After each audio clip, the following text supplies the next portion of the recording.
오늘 우리에게 주신 하나님 말씀은 에스겔 19장 1절에서 14절까지의 말씀입니다. 구약 성경 1176면에 있습니다. 에스겔 19장 1절에서 14절까지의 말씀 우리 함께 교도하시겠습니다. 너는 이스라엘 고관들을 위하여 애가를 지어 부르라. 내 어머니는 무엇이냐? 암사자라.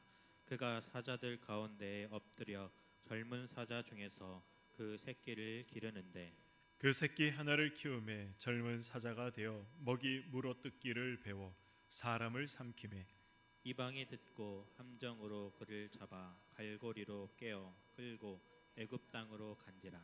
암사자가 기다리다가 소망이 끊어진 줄을 알고 그 새끼 하나를 또 골라 젊은 사자로 키웠더니 젊은 사자가 되매 여러 사자 가운데에 왕래하며 먹이 물어뜯기를 배워 사람을 삼키며 그의 궁궐들을 헐고 성읍들을 부수니 그 우는 소리로 말미암아 땅과 그 안에 가득한 것이 황폐한지라.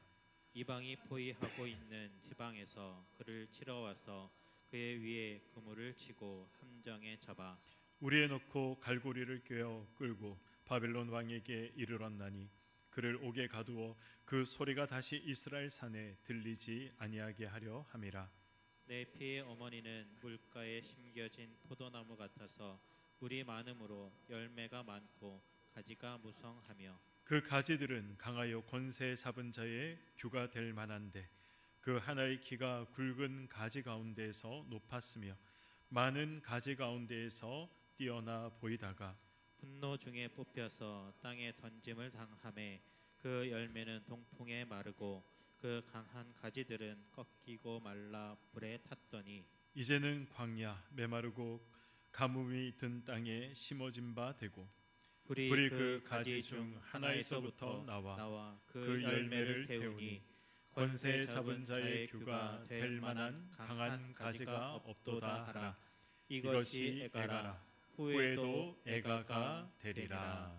아멘. 네, 우리가 살아가면서 때로는 말로 다 할 수 없는 그러한 슬픔을 우리가 경험하고 또 마주할 때가 있습니다. 어떤 경우가 그럴까요? 사랑하는 사람을 먼저 떠나 보냈을 때, 그리고 우리가 정말 힘을 다해서 준비하고 애쓴 일들 혹은 내가 하고 있는 사업들이 뜻대로 잘 되지 않을 때, 그리고 건강하던 몸이 갑작스러운 병으로 인해서 건강이 무너질 때 우리는 탄식하며 또 눈물을 흘려야 하는 그러한 경우들을 경험하게 됩니다. 오늘 우리가 함께 나눌 에스겔 19장의 말씀은 바로 그러한 슬픔을 노래하고 있는 애가라고 할 수가 있습니다. 하나님은 에스겔에게 어떻게 말씀하십니까? 이스라엘 고관들을 위하여 애가를 지어 불러라 라고 말씀하십니다. 이스라엘의 지도자들, 고관들, 더 정확하게 표현하자면 이스라엘의 왕들을 위해서 애가를 지어 불러라 라고 하나님께서 말씀하고 계신 것입니다. 애가라는 것이 무엇입니까? 슬픔을 노래하는 것 아니겠습니까? 그리고 또 장례식 때 이 지어서 부르는 노래가 또 애가인 것이죠. 도대체 누가 죽었기에, 또 어떤 비극이 이스라엘 백성들에게 있었기에 하나님은 에스겔에게 애가를 지어 불러라 라고 말씀하고 계시는 것입니까? 이 노래의 대상은 다른 사람들이 아니라 이스라엘의 고관들이었습니다. 남유다의 마지막 이 왕들을 표현하고 있는 것이죠. 하나님께서 선택하신 다윗의 후손들, 이 하나님께서 영원히 경고하리라 약속하셨지만, 그러나 그 다윗의 왕조가 지금 처참하게 흔들리고 있고 파괴되고 있고 뿌리채 흔들리고 있음을 성경은 말씀하고 있습니다. 요시야 왕 이후에 이제 어떤 왕들이 등장합니까? 요시아가 이제 이스라엘 백성들, 남유다의 왕들 중에 이제 하나님 앞에 의인이다, 선하다라고 평가받았던 그러한 마지막 왕이었습니다. 이 요시야 왕 다음에 이제 누가 왕들이 됩니까? 여호아하스라는 이러한 왕이 뒤를 잇게 되고 여호야김, 여호야긴, 시드기야 이렇게 왕들이 쭉 이어지면서 시드기야 왕 때 이제 남유다가 멸망하게 되는 것이죠. 이 요시야 왕 이후에 등장했던 이러한 왕들은 다 처참한 최후를 맞게 됩니다. 화려한 왕궁에 살았지만 결국 어떻게 됩니까? 이방의 포로로 붙잡혀가서 비극적인 최후를 맞이했다라는 것이 성경의 기록입니다. 오늘 우리는 이 슬픈 애가를 통해서 단순히 이 사건은 지나간 사건에 대한 슬픔을 노래한 애가다, 우리는 그렇게 생각해서는 안 됩니다. 우리는 오늘 본문 속에서 왜 하나님의 백성이 이토록 비참하게 무너졌는가, 왜 이런 애가를 불러야 했던가라는 것을 우리는 살펴보고 기억할 필요가 있습니다. 한때 사자처럼 용맹했고, 한때는 물가에 심겨온 나무처럼, 포도나무처럼 무성한 열매가 있었고 무성한 가지가 있었던 그런 이스라엘 백성들이었지만 왜 이제는 마른 땅에서 불타버린 그런 존재가 되었는가? 우리는 오늘 말씀을 통해서 원인을 찾을 수 있어야 됩니다. 오늘 말씀을 통해 우리의 삶을 돌아보시고, 혹시 우리 안에, 내 안에 무너져가는 그런 영적인 부분들, 영적인 기초는 없는가? 우리가 오늘 말씀을 통해 점검하고 무너진 부분, 부서져 가고 있는 부분이 있다면 다시 세워나가는 복된 시간 되시기를 소망합니다. 오늘 본문은 크게 두 가지 내용으로 나눌 수가 있습니다. 첫 번째 내용은 이제 전반부의 내용이죠. 사자의 비유로 하나님께서 말씀하시는 내용이 등장을 하고 있고, 이제 두 번째 비유죠. 후반부에 보시면 포도나무의 비유가 등장을 하고 있습니다. 이 두 비유를 통해서 하나님은 왜 이스라엘 백성들이 믿음에서, 신앙에서 실패했는가, 그러한 이 실패의 사실들, 원인들을 하나님께서 말씀하고 계십니다. 먼저 1절과 2절의 말씀을 보도록 하겠습니다. 너는 이스라엘 고관들을 위하여 애가를 지어 부르라. 내 어머니는 무엇이냐? 암사자라. 그가 사자들 가운데에 엎드려 젊은 사자 중에서 그 새끼를 기르는데. 2절을 보시면 내 어머니는 무엇이냐? 암사자다라고 말씀하고 있습니다. 여기서 어머니는 다윗 왕조를 말하는 것이죠. 유다 왕국을 상징하는 것입니다. 이 암사자가 새끼 사자들을 정성껏 길렀다라고 말씀하고 있는 것이죠. 3절을 보시면 이제 첫 번째 새끼 사자, 젊은 사자가 등장을 하고 있습니다. 이 사자는 자라서 이 먹이 물어 뜯기를 배우면서 무엇을 합니까? 사람을 삼키기 시작했다라고 말씀하고 있습니다.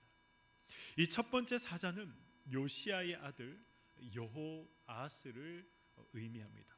남유다에도 여호아하스 왕이 있었지만 북이스라엘에도 여호아하스 왕이 있었습니다. 같은 이름을 사용하는 두 사람의 다른 왕이죠. 북이스라엘의 여호아하스는 예후의 이제 아들이었고, 남유다의 여호아하스는 요시야 왕의 아들이었습니다. 이 첫 번째 사자는 남유다 요시야 왕의 아들 여호아하스를 말하는 것이죠. 여호아하스가 왕으로 통치하던 기간이 얼마인지 아십니까? 굉장히 짧습니다. 3개월밖에 되지 않습니다. 그리고 그 업적, 또 이 여호아하스 왕이 어떤 악행을 행했는가에 대해서는 사실 성경이 그렇게 자세하게 정확하게 기록하고 있지는 않습니다. 그러나 이 여호아스가 어떤 왕이었는가를 우리가 유추해 볼 수 있는 성경 한 구절이 있습니다. 열왕기하 23장 32절 말씀입니다. 여호아스가 그의 조상들의 모든 행위대로 여호와 보시기에 악을 행하였다라고 말씀하고 있죠. 여호아스가 악을 행했다, 하나님 보시기에 악을 행했다라고 평가하고 있습니다. 성경의 평가를 통해서 알 수 있는 것이 무엇입니까? 여호아스의 아버지가 요시야 왕이었다라고 말씀을 드렸습니다. 요시야 왕은 어떤 일을 했던 인물입니까? 종교 개혁을 일으켰던 인물이죠. 말씀대로 돌아가자라고 하면서 산당을 허물고 종교 개혁을 일으켰던 그러한 왕이었습니다. 그런데 지금 이 아들이 하나님 보시기에 이 악행을 행했다라는 것은 어떤 의미가 있겠습니까? 아버지가 이루어 놓았던 종교 개혁의 성과들을 다시 다 원상복귀 시켰다라는 의미가 되는 것이죠. 우상 숭배의 길, 불순종의 길로 아들 때에 다시 회개했다라는 의미로 우리가 해석할 수 있는 것입니다. 그리고 이 악을 행했다라는 말은 단순히 어떤 종교적인 측면에서 하나님 앞에서 악을 행했다라는 의미도 되지만 종교적인 차원을 넘어서 그가 왕으로서 하지 말아야 될 그러한 악행을 행했다라는 의미도 되는 것입니다. 불의를 행하고 폭력을 행하고 억압을 백성들에게 행했다라는 것을 말씀하고 있는 것이죠. 이 여호아스는 악한 왕의 전형적인 패턴을 따라서 살았던, 불과 3개월밖에 통치하지 않았지만 그 3개월 동안 하나님 앞에서 또 백성들에게 큰 악을 행했다라는 것을 우리는 알 수 있는 것입니다. 여호아스는 권력을 남용하고 그리고 백성을 압제했습니다. 마치 사자가 악한 짐승을 사냥하듯이, 이 약한 짐승을 사냥하듯이 자신의 힘을 과시했던 인물이 바로 여호아스였던 것이죠. 그러나 그 결과가 무엇입니까? 4절 말씀입니다. 이방이 듣고 함정으로 그를 잡아 갈고리로 꿰어 끌고 애굽 땅으로 간지라 라고 말씀하고 있습니다. 여호아스는 즉위 3개월 만에 어떻게 됩니까? 애굽 왕 느고에 의해서 폐위되고 말죠. 그리고 애굽으로 끌려가서 비참한 이 생을 살다가 마감하게 되는 것이 여호아스의 삶이었습니다. 자신이 사자인 줄 알고 으르렁거렸지만 더 강한 이 사냥꾼 앞에서는 그저 이 약한 사냥감에 불과했던 것이죠. 소망이 끊어진 암사자는 또 다른 새끼를 골라서 젊은 사자로 키워나갔습니다. 하지만 이 두 번째 사자 역시 어떻게 합니까? 5절에서 7절 말씀입니다. 암사자가 기다리다가 소망이 끊어진 줄을 알고 그 새끼 하나를 또 골라 젊은 사자로 키웠더니 젊은 사자가 되매 여러 사자 가운데에 왕래하며 먹이 물어뜯기를 배워 사람을 삼키며 그의 궁궐들을 헐고 성읍들을 부수니 그 우는 소리로 말미암아 땅과 그 안에 가득한 것이 황폐한지라. 아멘. 이 두 번째 사자 역시 어떻습니까? 첫 번째 사자와 똑같은 일을 행했습니다. 물어뜯기를 배워 사람을 삼키기 시작했던 것이죠. 그리고 성읍들을 파괴하며 온 땅이 우는 소리로 가득 차게 만들었다라고 말씀하고 있습니다. 무슨 말입니까? 왕이 이 백성을 보호했던 것이 아니라 오히려 왕이 백성을 억압하고 힘들게 하고 괴롭게 했다는 것입니다. 백성을 공포에 떨게 만들고 나라를 황폐하게 만들었다라고 말씀하고 있는 것이죠. 하나님께서 이 왕의 권세를 주셨는데 그 권세를 가지고 폭력을 행하고 자신의 배를 채우는 데에 사용했다는 것입니다. 이 사자의 결말도 어떻게 됩니까? 아주 비극으로 끝나게 됩니다. 8절과 9절을 보시면 주변 이방 민족들이 그물을 치고 함정을 파서 그를 생포했다. 그리고 갈고리에 깨워서 바벨론 왕에게 끌고 가서 이 철장에 가두었다라고 말씀하고 있습니다. 이 사자의 비유가 저와 여러분에게 주는 성경의 메시지, 교훈이 무엇입니까? 우리는 이 사자의 비유를 통해서 두 가지를 반드시 기억해야 합니다. 하나는 보잘것없는 이스라엘을 하나님께서 사자로 여겨주시고 그리고 하나님이 불러주셨다는 것입니다. 사실 이스라엘 백성들 강대국이 아니었죠. 보잘것없는 나라였습니다. 주변에 수많은 강대국들이 있었고 일어났고 망해갔습니다. 그럼에도 불구하고 이스라엘이라는 나라가 그러한 주변 강대국들 사이에서도 버틸 수 있었고 견딜 수 있었던 이유가 무엇이겠습니까? 하나님께서 그들을 붙잡아 주셨기 때문에, 하나님께서 그들을 사자로 여기시고 불러주셨기 때문에 그런 것이죠. 하나님께 유다를 사자의 새끼로 자라게 하신 이유가 무엇입니까? 이 유다를 사자로 비유하는 곳은 성경에 보시면 한 곳이 등장합니다. 창세기에 야곱이 이제 자신의 12 아들을 축복하는 기도를 할 때 유다를 향해서 새끼 사자다라고 축복하는 장면이 있습니다.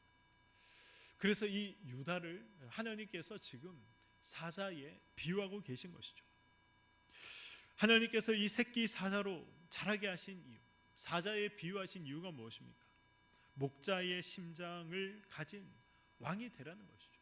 네가 가지고 있는 힘, 네가 가지고 있는 권력, 네가 가지고 있는 권세를 가지고 하나님의 백성들을 잘 다스리고 섬겨라 라는 의미에서 하나님께서 사자로 부르시고 여겨주셨던 것입니다. 그러나 하나님이 주신 힘을 유다 왕들이 그렇게 사용하지 않았습니다. 백성을 삼키고 백성을 억압하는 데 힘을 사용했죠. 자신의 배를 채우는 데에 이 힘을 사용했습니다. 하나님이 주신 것을 망각하고 자신의 욕망을 채우는 도구로 하나님이 주신 힘을 사용했던 것입니다.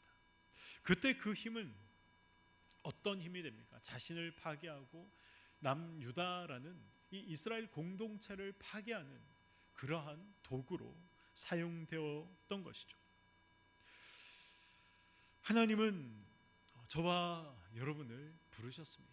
하나님께서 이스라엘 백성들을 부르시고 남유다의 왕들을 향해서 너희들은 사자다라고 하나님이 여기시고 불러주셨던 것처럼 하나님께서 저와 여러분을 부르셨습니다. 그리고 하나님께서 우리에게 직분을 맡기셨습니다. 직분을 받은 사람 덕분에 때로는 함께 있는 사람들이 힘을 얻을 때가 있고 위로를 얻을 때가 있고 소망을 얻을 때가, 가질 때가 있습니다. 그러나 반대의 경우도 있는 것이죠. 직분을 받은 사람 때문에 때로는 우리가 그에게 부여된 힘을 가지고 성도를 괴롭게 할 때가 있고 또 교회 공동체를 괴롭게 할 때도 있는 것입니다. 그래서 저와 여러분들은 반드시 기억해야 합니다. 이 두 사자의 마지막은 사자가 가진 위험이 아니었다라는 것이죠. 사냥당한 짐승의 초라함이었습니다. 도저히 사자라고는 말할 수 없는 그러한 초라함이 오늘 본문에 등장하고 있는 두 젊은 사자의 마지막이었습니다. 하나님이 주신 것으로 교회를 괴롭게 하고 성도를 괴롭게 하고 하나님의 마음을 괴롭게 한다면 하나님께서 어떻게 하십니까? 초라한 자리에 결국 나를 세우시는 것입니다. 하나님은 오늘 우리에게 동일하게 너에게 준 자리, 너에게 준 직분, 너에게 맡긴 영향력으로 너는 사람을 살리고 있느냐 아니면 사람을 괴롭게 하고 있느냐, 오늘 말씀을 통해 저와 여러분들에게 동일하게 묻고 계신 것입니다. 또 한 가지 기억해야 할 사실은 유다의 왕들은 하나님을 의지하는 대신 이 사자의 힘을 가지기에 힘을 쏟았다는 것입니다. 그들은 어떻습니까? 하나님을 의지하기보다는 강력한 군사력, 또 강력한 군사력을 가지고 있는 나라들을 의지했습니다. 정치적인 술수와 이 주변 이 강대국들과 동맹을 맺으면서 이들이 자신을 지켜줄 것이다 라고 그렇게 여기고 믿었던 것이죠. 세상의 방식대로 강해지려고 이 유다의 왕들, 앞에서 제가 말씀드렸던 이 여호아스나 이 여호야긴이나 시드기야 왕이 바로 이 세상의 방법으로 자신들의 것들을 유지하고자 발버둥 쳤습니다. 힘이 있으면 안전할 것이다. 저 힘 있는 친구와 친구를 맺으면 내가 안전할 것이다. 이런 착각을 했던 것이죠. 하지만 성경은 하나님 없는 힘은 결국 파멸의 지름길이다라고 말씀하고 있는 것입니다. 우리가 인생을 살면서 가장 경계해야 하는 것, 저와 여러분들이 신앙생활하면서 믿음을 가졌다라고 이야기하면서 우리가 가장 경계해야 할 부분이 바로 이것입니다. 내가 조금만 더 돈이 많았다면 내 삶이 더 좋아졌을 텐데, 내가 조금만 더 높은 자리에 오른다면 나의 삶이 안전할 텐데, 이렇게 생각하며 세상의 힘을 우리가 사자처럼 키우려고 할 때가 있지 않습니까? 그러나 하나님을 떠난 힘은 결국 나를 어디로 인도하게 되는 것입니까? 오늘 본문에 나와 있는 기록처럼 이 창살 안에 나를 가두게 되는 것입니다. 사자 같던 유다의 왕들이 한순간 이 쇠사슬에 묶인 죄수가 된 것처럼 하나님 없는 성공은 허무하게 무너질 수밖에 없다. 결국 그 끝이 허망할 수밖에 없고 초라할 수밖에 없다라는 이러한 사실을 우리는 기억해야 하는 것입니다. 두 번째 비유는 10절부터 이어지는 포도나무의 비유입니다. 10절의 말씀입니다. 내 피의 어머니는 물가에 심겨진 포도나무 같아서 물이 많으므로 열매가 많고 가지가 무성하며. 내 피의 어머니, 내 피의 어머니는 무엇을 말하는 것입니까? 이스라엘 백성들의 조상, 이 육신의 조상을 말하는 것이죠. 이스라엘은 하나님 은혜의 풍성한 물가에 심겨진 그런 포도나무였습니다. 열매는 무성했고 가지는 힘있게 뻗어나갔습니다. 11절을 보시면 그 가지가 얼마나 강했던지 권세 잡은 자의 규가 될 만하다라고 말씀합니다. 규가 무엇입니까? 왕이 손에 쥐고 있는 이 쥐봉과 같은 것이 규인 것이죠. 왕의 힘, 왕권을 상징하는 것이 바로 왕이 들고 있던 규였습니다. 다윗과 솔로몬처럼 이스라엘에서 배출된 왕들이 열방을 호령하고 강력한 그런 위엄이 있었습니다. 다윗이 그랬고 솔로몬이 그랬습니다. 다윗과 솔로몬 시대에 누렸던 영광은 그들이 잘났기 때문에 누린 것이 아니죠. 다윗이 잘났기 때문에, 솔로몬이 잘났기 때문에, 솔로몬이 지혜가 많아서 누렸던 것이 아닙니다.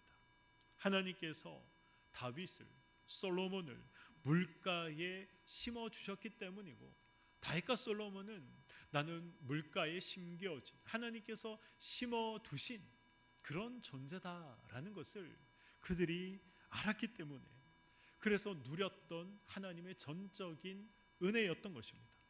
그러나 12절에 보시면 이 충격적인 반전이 기록이 되어 있습니다. 12절을 보시면 분노 중에 뽑혀서 땅에 던짐을 당했다라는 말씀이 기록되어 있습니다. 하나님의 분노가 임하자 이 화려했던 포도나무, 열매가 많았고 가지가 무성히 뻗어나갔던 그 포도나무가 지금 뿌리채 뽑혀 버렸다는 것입니다. 동풍이 불어와서 열매를 말려버립니다. 동풍이 상징하는 것이 무엇입니까? 이 바벨론 군대들을 말하는 것이죠. 바벨론이 강하고 높았던 가지들을 다 꺾어버리고 불에 태워 버렸다는 것입니다. 그리고 13절은 이렇게 말씀합니다.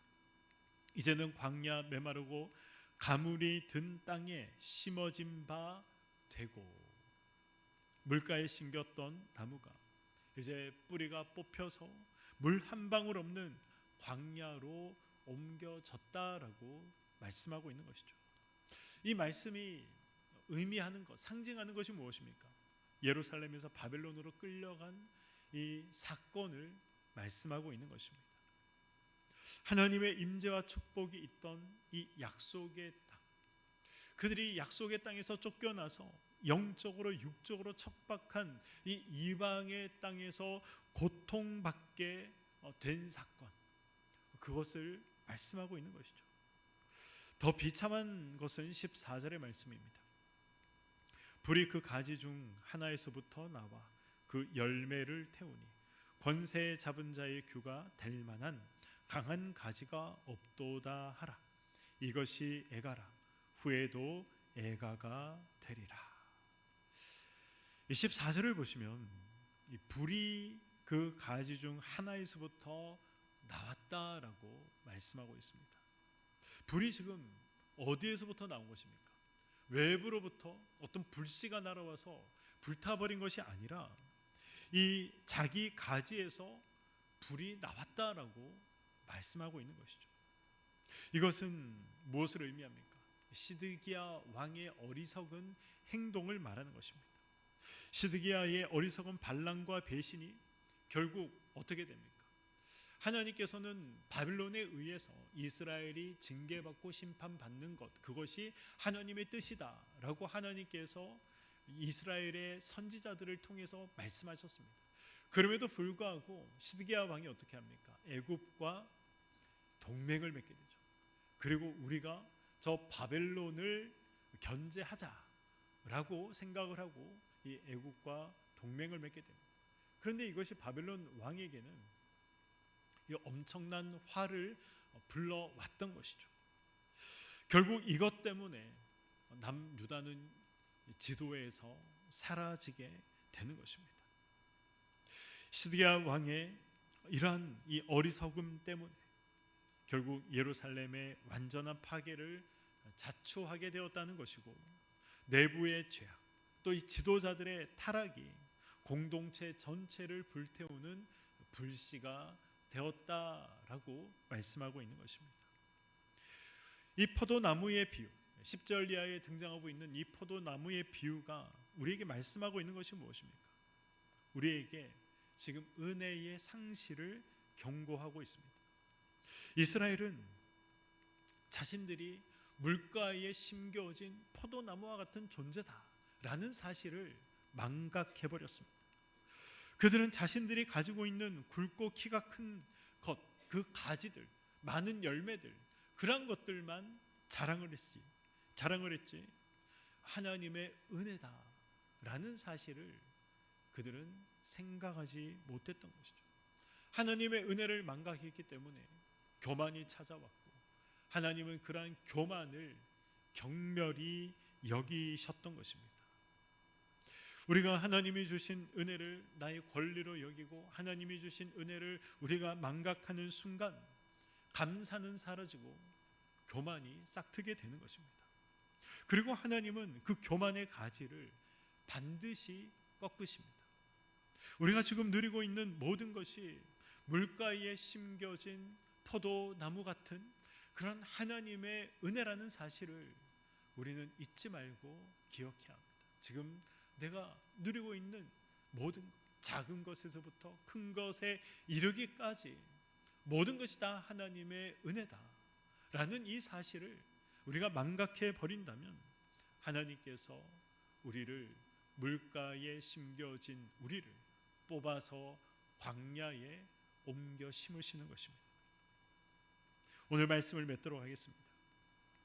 14절 마지막은 이렇게 끝이 나죠. 이것이 애가라. 후에도 애가가 되리라.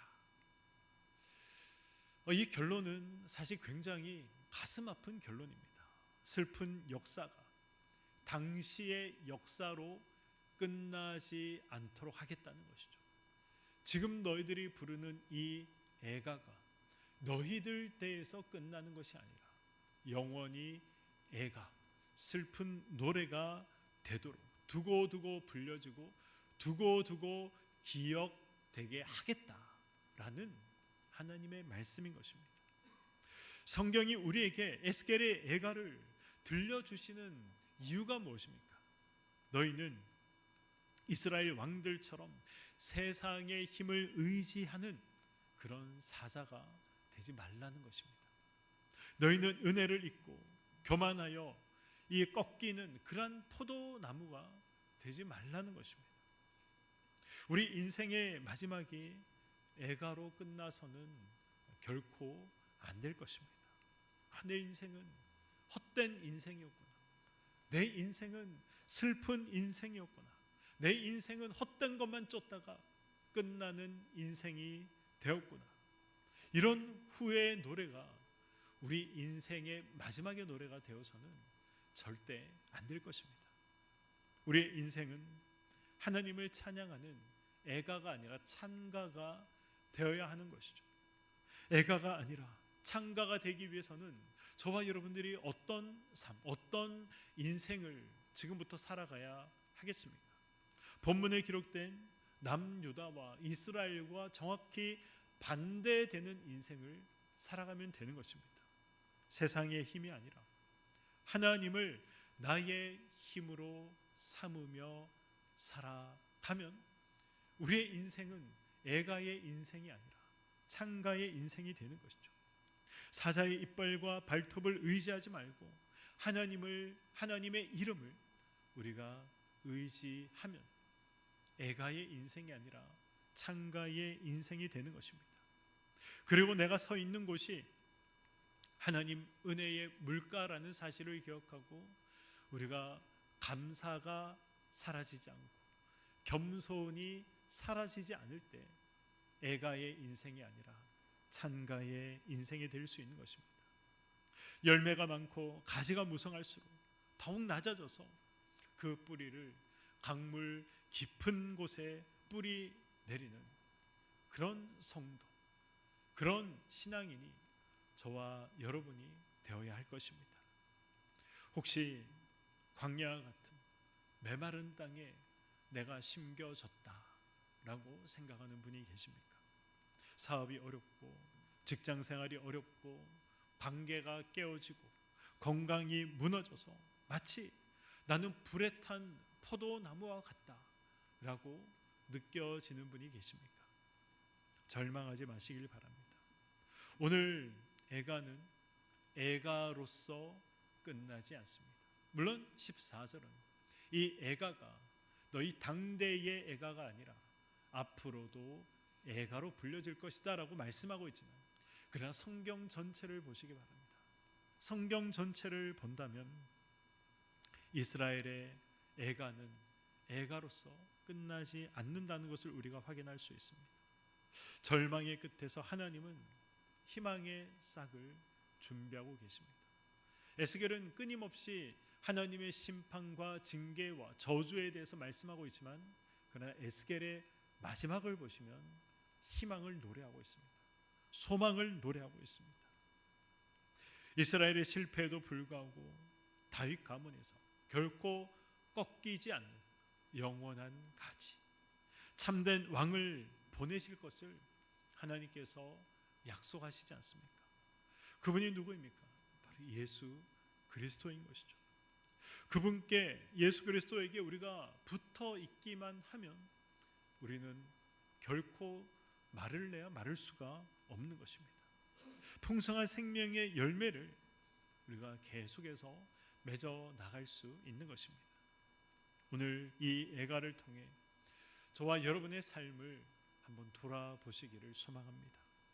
절망의 자리에서 우리를 건져내시는 유일한 희망, 영원한 생명의 근원이신 그 예수 그리스도에게 우리가 날마다 더 깊이 뿌리를 내려서, 그래서 주님이 맺게 하시는 생명의 열매들, 주님이 누리게 하시는 풍성한 은혜의 가지들을 우리가 맛보고 경험하고 체험하며 우리의 인생이 애가로 끝나는 것이 아니라 찬가로 끝나는 그러한 인생이 되시기를 주님의 이름으로 간절히 축원드립니다. 아멘. 기도하겠습니다.